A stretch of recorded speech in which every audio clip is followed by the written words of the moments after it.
If you're tired of saying, "This was the last time," only to fall back into the same mistake a few days later, you need to pay close attention to this, because your problem isn't a lack of strength.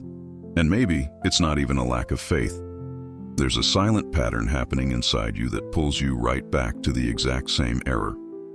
You ask for forgiveness, feel guilty, promise to change, but the cycle repeats.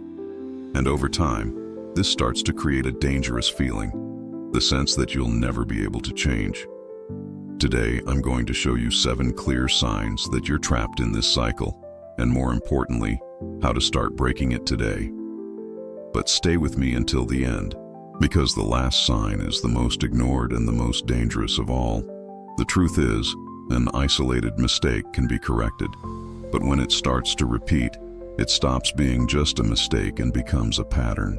And patterns aren't broken with willpower alone. They get stronger in silence, through repetition, and especially through a lack of understanding.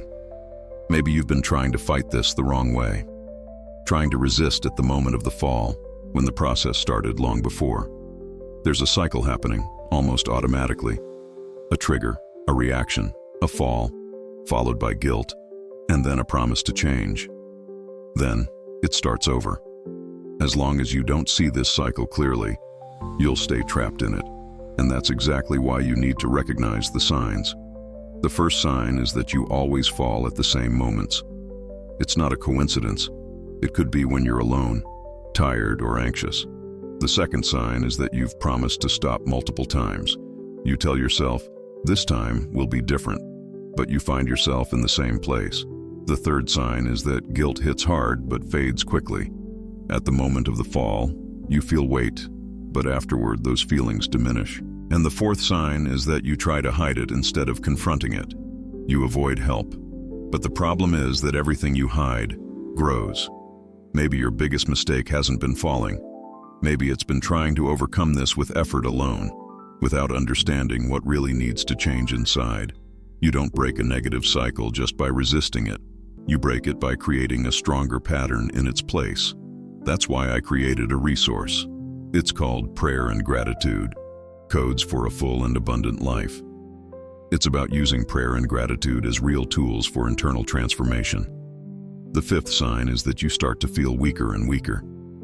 It's not that the mistake got stronger, it's that your resistance was worn down. The sixth sign is that you've started to normalize it.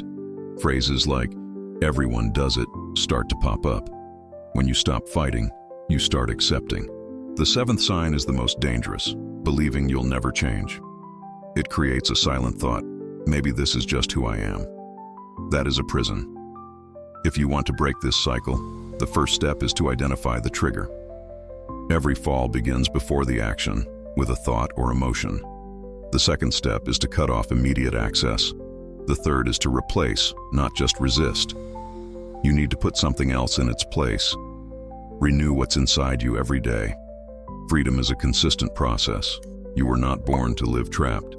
There is a version of you that is free. If you're ready, the link to Prayer and Gratitude is in the description. Comment, "I decide to change today." Thank you for watching.